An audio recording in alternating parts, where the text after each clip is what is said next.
باللہ من الشیطان الرجیم بسم اللہ الرحمن الرحیم۔ عزیز دوستو، آئیڈیا فاؤنڈیشن فورم میں آپ سب کو خوش آمدید کہتا ہوں۔ آج کا لیکچر اللہ سے ربط کی منازل اور معراج انسانیت، کثیریت میں وحدت کے قرآنی فلسفہ کے سلسلے میں آخری لیکچر ہے۔ معراج انسانیت یا عظمت انسانیت کا مثالی مقام ایگزمپلری اس وقت حاصل ہوتا ہے جب انسان کی مرضی اللہ کی مرضی میں پوری طرح ضم ہو جاتی ہے، مرج ہو جاتی ہے۔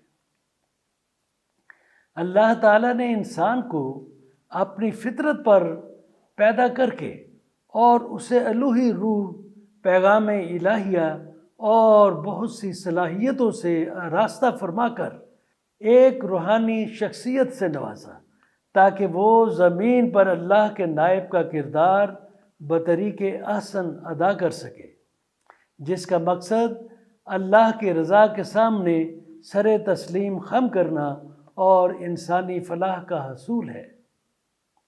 تاہم اسے آزاد مرضی کے ساتھ زمین پر بسایا گیا تاکہ اس دنیا میں اس پورٹ فولیو کے تناظر میں اس کی کارکردگی کا اندازہ لگایا جا سکے، جس کی بنیاد پر آخرت کی زندگی میں اس کے مقام کا تعین کیا جائے گا۔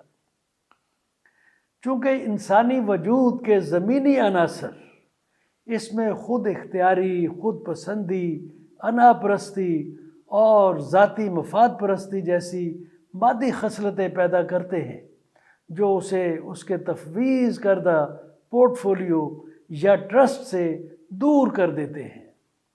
اس لیے اللہ نے انسان سے خواہش کی ہے، چاہا ہے کہ وہ اپنی شخصیت کو دنیاوی برائیوں سے بچانے کے لیے اور اسے ایک دیانتدار اور نیک انسان کے سانچے میں ڈھالنے کے لیے اللہ کی فطرت پر قائم رہے، اپنی روح کی پکار سنے اور قرآن حکیم سے رہنمائی حاصل کرے تاکہ وہ اللہ کی خوشنودی حاصل کر سکے، جیسا کہ سورہ المائدہ کی آیت 16 میں چاہا گیا ہے۔ یہ عظیم کوشش اپنے درجہ کمال کو پہنچتی ہے جہاں مقرب ہستیاں اللہ کی مرضی کے آگے اپنی مرضی ترک کر دیتی ہے، قربان کر دیتی ہے، اور اس مرحلے پر اللہ تعالیٰ ان کے قول و فعل کی ذمہ داری لے لیتا ہے۔ ایسا ہی ایک موقع جنگ بدر میں دیکھا گیا جب حضرت محمد صلی اللہ علیہ وسلم کو اپنے دشمنوں پر زبردست فتح نصیب ہوئی۔ یہ واقعہ سورہ الانفال کی آیت 17 میں ان الفاظ میں منکشف ہوا ہے۔ غور فرمائیے، پس حقیقت یہ ہے کہ تم نے اے محمد صلی اللہ علیہ وسلم، اے محمد انہیں قتل نہیں کیا، تم نے انہیں قتل نہیں کیا بلکہ اللہ نے ان کو قتل کیا، اور تو نے ان پر مٹھی بھر خاک نہیں پھینکی بلکہ اللہ نے پھینکی۔ تو یہ اس لیے تھا کہ اللہ مومنوں کو ایک بہترین آزمائش سے کامیابی کے ساتھ گزار دے۔ یقیناً اللہ سننے والا اور جاننے والا ہے۔ ایک مقرب شخصیت مومن، ایک مقرب شخصیت کس طرح مختلف مراحل سے گزر کر اس عظیم روحانی معراج تک پہنچتی ہے، اس پر تحقیق ہماری آج کی گفتگو کا موضوع ہے۔ تو میرے عزیز دوستو، جیسا کہ ہم نے ابھی سورہ المائدہ کی آیت 16 کا ذکر کیا ہے، اس میں اللہ کی رضا، الوہی ربط، روحانی عظمت کے حصول کے طریقے بتائے گئے ہیں جس کے لیے انسان کو پیدا کیا گیا تھا۔ آیت میں بیان ہے، یہدی بہ اللہ، یہدی بہ اللہ من اتبع رضوانہ سبل السلام ویخرجہم من الظلمات الی النور۔ بِإِذْنِهِ وَيَهْدِيهِمْ إِلَى صِرَاطٍ مُسْتَقِيمٍ، جس کے یعنی قرآن حکیم کے جس کے ذریعے سے اللہ تعالیٰ ان لوگوں کو جو اس کی خوشنودی کے طالب ہیں سلامتی کے طریقے بتاتا ہے اور اپنے اذن سے ان کو اندھیروں سے نکال کر روشنی کی طرف لاتا ہے اور راہ راست کی طرف ان کی رہنمائی کرتا ہے۔ سبحان اللہ۔ قرآن حکیم کا پیغام بہت واضح ہے، ویری کلیئر اینڈ پریسائز۔ اگر ہم اللہ کی محبت، امن کی راہ، عظمت انسانیت، روشن خیالی اور راست بازی جیسے گراں قدر تحائف حاصل کرنا چاہتے ہیں تو ہمیں اللہ کی خوشنودی حاصل کرنے کے طریقے اپنانے کی ضرورت ہے۔ من اتبع رضوانہ، اللہ کی خوشنودی کا حصول اللہ کی رضا کے آگے اپنی مرضی اور ارادوں کو قربان کرنے اور انسانی فلاح کو یقینی بنانے میں مثمر ہے۔ بنی نوع انسان کی فلاح و بہبود کے تقاضے کو اس وقت مزید زور ملتا ہے جب ہم دیکھتے ہیں کہ اللہ کی رضا بھی انسانی فلاح و بہبود کے لیے بہت زیادہ معاون ہے۔ اللہ کی خوشنودی حاصل کرنے کے طریقے قرآن حکیم کی متعدد آیات میں بتائے گئے ہیں، تاہم وقت کی کمی کے پیش نظر ہم ان میں سے چند ایک کو اپنے موضوع کے اہم پہلوؤں کے تناظر میں زیر بحث لائیں گے۔ اول یہ کہ اللہ کی خوشنودی اور اس کی محبت کے حصول کے لیے انسان اور کائنات کے تمام عناصر، ایلیمنٹس اینڈ پارٹیکلز پر اس کی کلی حاکمیت کے ادراک اور اس کو محسوس کرنے کی ضرورت ہے۔ ادراک سمجھنے کی اور محسوس کرنے کی۔ اللہ کی وحدانیت کے زبانی اعلان اور اقرار سے آگے بڑھتے ہوئے مومن کے دل کو اللہ کی محبت کے سمندر کی گہرائیوں میں ڈوب جانا چاہیے۔ اللہ آسمانوں اور زمین کا نور ہے، اللہ نور السماوات والارض۔ ہر لمحہ، ہر لحظہ، ہر سو اس کی موجودگی کا احساس رہنا چاہیے۔ ہمیں انتہائی خلوص کے ساتھ حضرت محمد صلی اللہ علیہ وسلم کے فرمان تخلقوا باخلاق اللہ پر عمل پیرا رہنا چاہیے، عمل کرتے رہنا چاہیے، جو ہمیں اللہ کی صفات، اس کے کردار، اس کے اخلاق کی تقلید کرتے رہنے کی ہدایت دیتا ہے۔ کیوں؟ تاکہ نیابت کے منصب کو بخوبی نبھایا جا سکے۔ دل کی ہر دھڑکن اللہ کی پکار سے جڑی ہوئی محسوس ہونی چاہیے، اس کی نعمتوں کا شکر گزار رہنا چاہیے۔ اس تناظر میں کچھ قرآنی حوالہ جات اسکرین پر آویزاں ہیں، ملاحظہ فرمائیے۔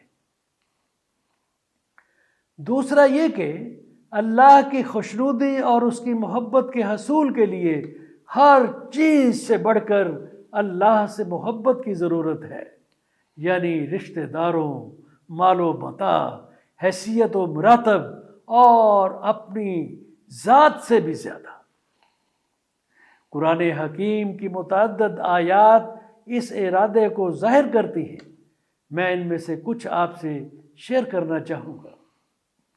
سورہ آل عمران کی آیت 92 میں بیان ہے، 92، تم نیکی کو نہیں پہنچ سکتے جب تک کہ اپنی وہ چیزیں خدا کی راہ میں خرچ نہ کرو جنہیں تم عزیز رکھتے ہو، اور جو کچھ تم خرچ کرو گے اللہ اس سے بے خبر نہ ہوگا۔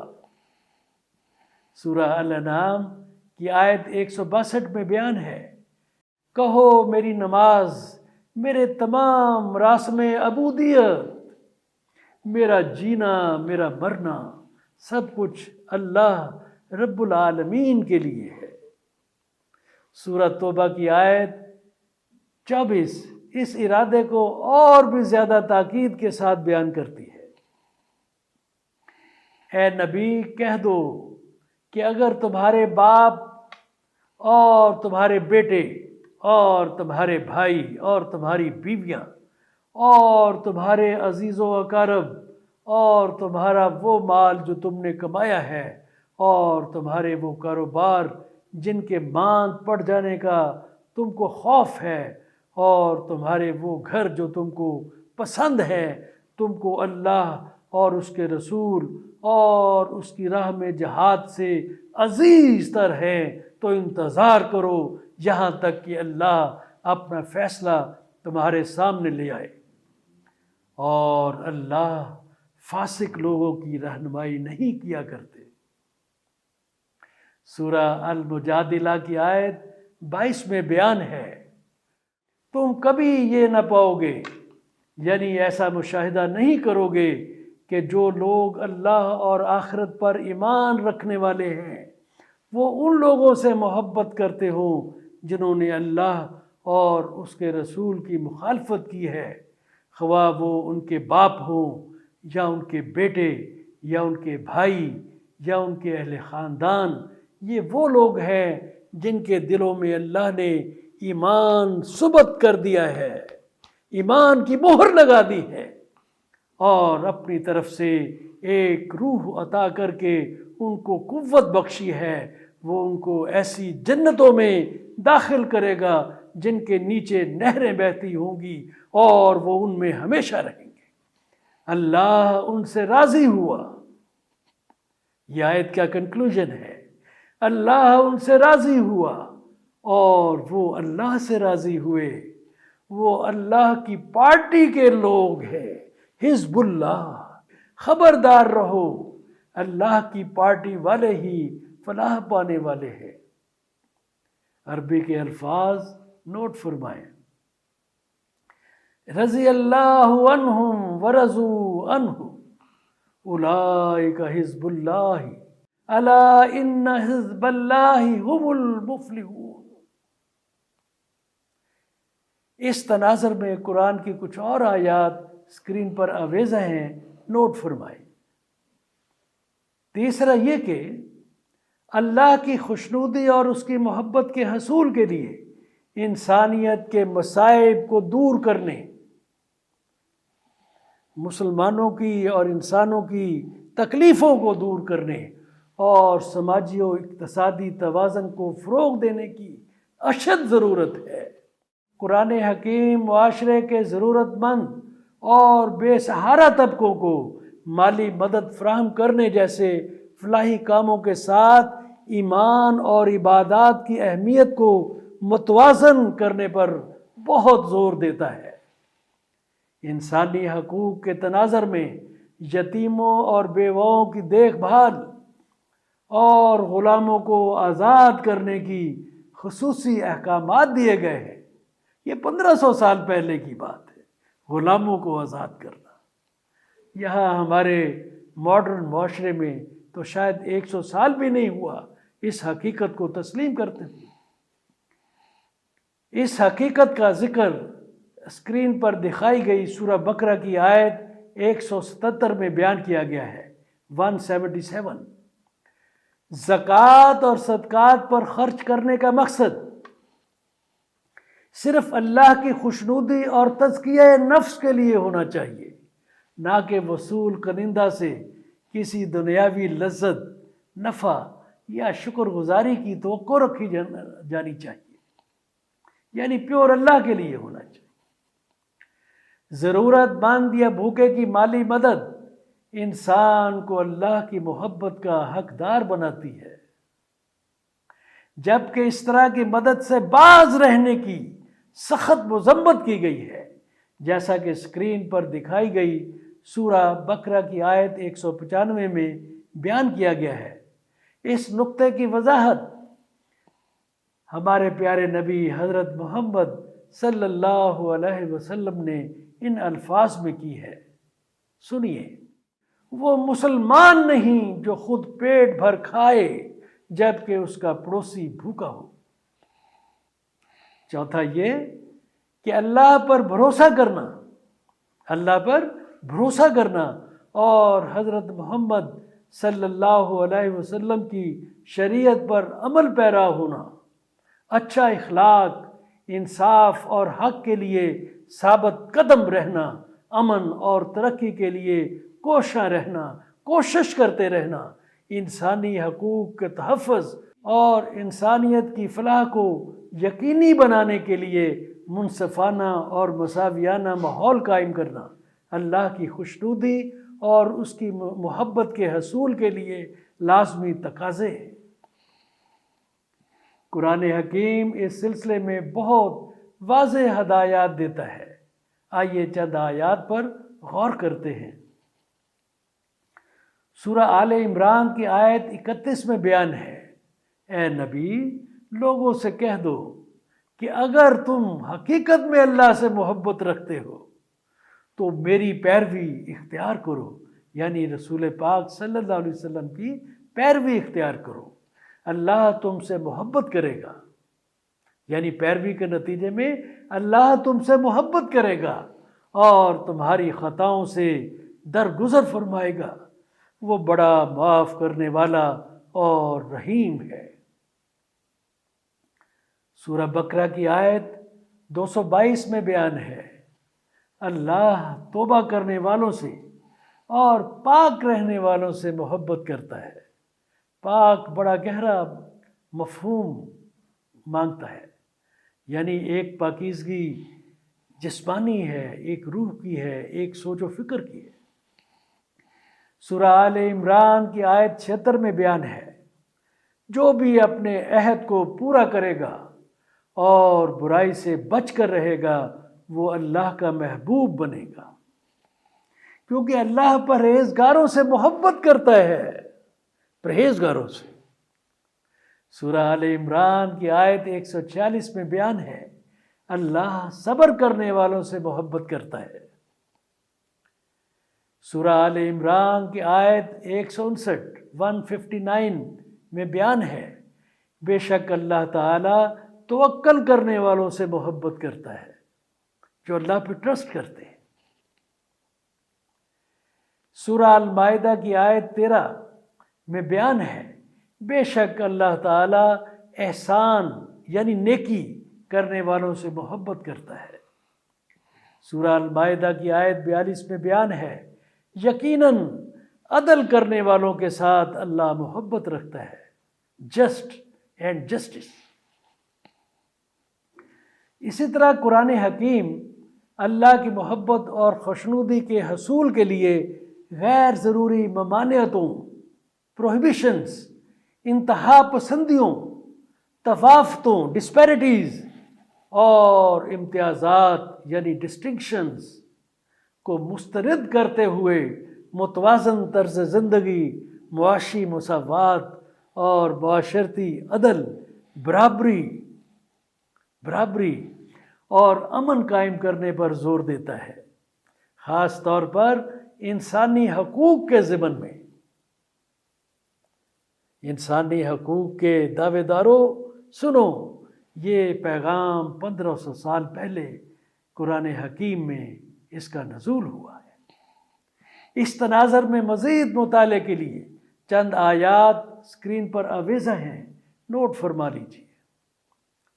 عزیز دوستو، جیسا کہ ابھی زیر بحث آیات سے ظاہر ہوتا ہے، اللہ کی خوشنودی، الوہی ربط، ڈیوائن کنیکٹیویٹی، روحانی معراج اس وقت حاصل ہوتے ہیں جب ہم اللہ کی محبت کے حصول کے لیے اپنی محبت کو قربان کر دیتے ہیں، اپنی مرضی کو اللہ کی مرضی میں ضم کر دیتے ہیں۔ ہماری عبادات اللہ کی موجودگی کے احساس سے چارج ہو جاتی ہیں، جیسے آپ کے یہ سیل چارج ہوتے ہیں۔ اس کی وحدانیت پر ایمان ہماری رگوں اور دلوں میں تلاطم پیدا کر دیتا ہے، اور ہم اللہ کی خوشنودی حاصل کرنے کے لیے انسانیت کی خدمت کے جذبے سے سرشار ہوتے ہیں۔ صوفی روایت میں فکر و عمل کی ایسی روش کو احسان اور اخلاص کا نام دیا گیا ہے۔ احسان اور اخلاص۔ حدیث قدسی احسان کی وضاحت ان الفاظ میں کرتی ہے: اللہ کی عبادت کرو گویا تم اسے دیکھتے ہو، اور اگر تم اسے نہیں دیکھ سکتے ہو تو وہ واقعتاً تمہیں دیکھتا ہی ہے۔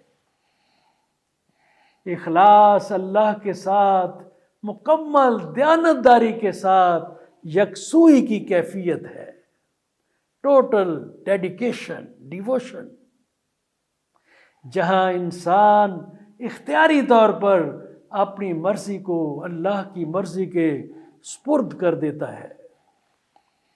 احسان اور اخلاص کی معراج، ہائٹ، ایپیکس جس مرحلے پر حاصل ہوتی ہے اس کو ایک اور حدیث قدسی میں ان الفاظ میں بیان کیا گیا ہے۔ اللہ فرماتا ہے، جب میں اس سے محبت کرتا ہوں، اپنے بندے سے جب میں اس سے محبت کرتا ہوں تو میں اس کی سماعت بن جاتا ہوں جس سے وہ سنتا ہے، اس کی بینائی بن جاتا ہوں جس سے وہ دیکھتا ہے، اس کا ہاتھ بن جاتا ہوں جس سے ضرب لگاتا ہے، اس کا پیر بن جاتا ہوں جس کے ساتھ وہ چلتا ہے۔ یہ وہ مرحلہ ہے جس کا ذکر سورہ الانفال کی آیت 17 میں کیا گیا ہے، جس پر ہم پہلے گفتگو کر چکے ہیں۔ یہ کوئی فوری تبدیلی نہیں ہے، it is not instant change, یہ کوئی حادثاتی یا واقعاتی تبدیلی نہیں ہے، یہ ایک تحریک ہے، طویل جہد مسلسل ہے۔ اس کا پہلا مرحلہ تزکیہ نفس سے شروع ہوتا ہے، سیلف پیوریفیکیشن، تزکیہ نفس سے شروع ہوتا ہے۔ دوسرے مرحلے میں داخل ہونے کے لیے حکمت اس کی مقدس کنجی ہے، سیکرٹ کی۔ اللہ تعالیٰ نے حکمت کو انسان کے لیے عظیم انعام قرار دیا ہے۔ وَمَنْ يُؤْتَ الْحِكْمَةَ فَقَدْ أُوتِيَ خَيْرًا كَثِيرًا۔ لہٰذا یہ علم، عقل و حکمت ہے جو اللہ سے آگاہی، اس کے عظیم اسرار، اس کی ہستی سے آشنائی کے دروازے کھولتی ہے۔ یہ حکمت و دانش ہی ہے جو ایمان کو مضبوط کرتی ہے اور دل کو الوہی ربط اور اللہ کی محبت سے سرشار کرتی ہے۔ اسی لیے اللہ تعالیٰ نے شاید ہی انسان کو اپنی ذات سے محبت کرنے کا حکم دیا ہو، بلکہ اسے زور کے ساتھ ہدایت کی گئی ہے کہ وہ کائنات اور اپنی ذات کے اندر الوہی مظاہر پر غور کرے تاکہ اللہ کی عظمت کو جانے اور محبت کی طلب محسوس کرے۔ لہٰذا یہ حکمت و دانش ہی ہے جو انسان کو اللہ کی محبت کی طرف لے جاتی ہے، جو کہ قرب الہی کے حصول کا تیسرا مرحلہ ہے۔ یہ اللہ سے محبت یعنی عشق الہیہ کی شدت ہے جو اللہ کی الوہیت کے عظیم منزلوں میں داخل ہونے کی تیاری کا تعین کرتا ہے۔ موضوع کی گہری تفہیم کے لیے چند قرآنی حوالہ جات اسکرین پر دکھائے گئے ہیں، نوٹ فرما لیجیے۔ تو میرے عزیز دوستو، قرآن حکیم نے اللہ کی خوشنودی اور قربت کے حصول کے لیے ایمان اور انسانیت کی فلاح کی اہمیت کو ایک ساتھ جوڑ دیا ہے۔ ایمان اور انسانیت کی فلاح، جیسا کہ سورہ بقرہ کی آیت 177 میں مذکور ہے، آئیے اسکرین پر دیکھتے ہیں۔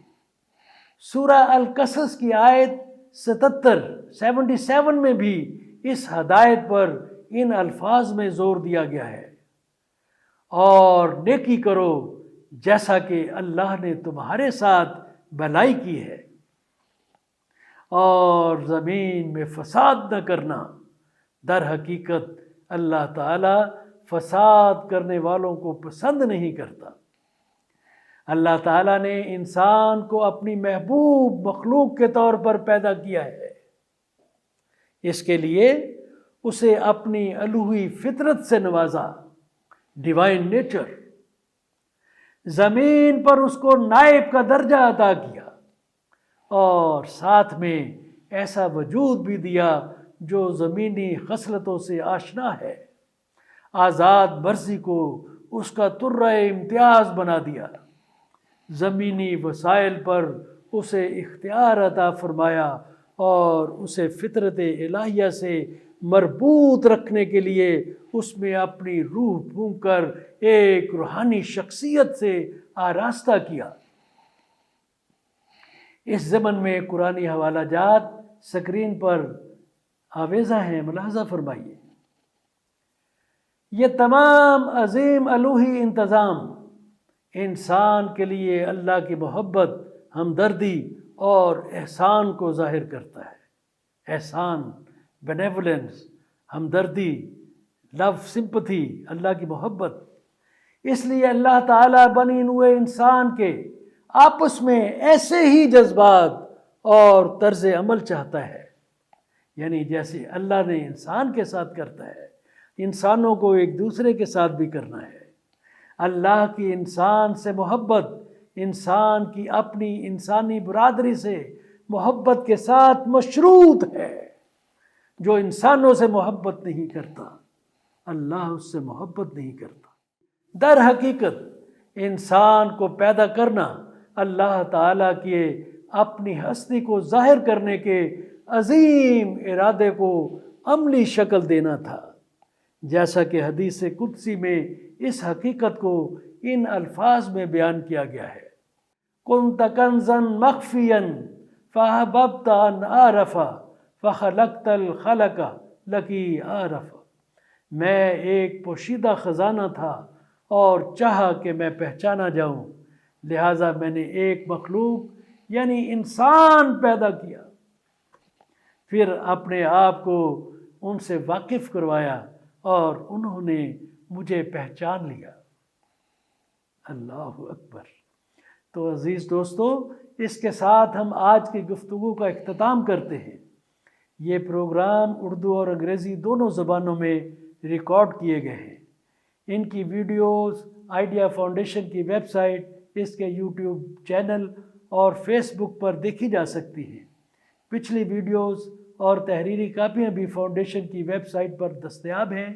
پڑھنے کے شوقین خواتین و حضرات ان سے استفادہ کر سکتے ہیں۔ آج کا لیکچر نمبر 200 ہے، یعنی 200۔ برائے کرم اس پروگرام کا کوڈ نمبر نوٹ فرما لیں، آئیڈیا 2R25۔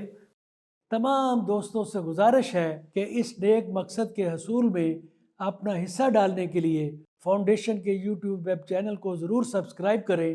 آپ کی شرکت کا شکریہ۔ اللہ حافظ۔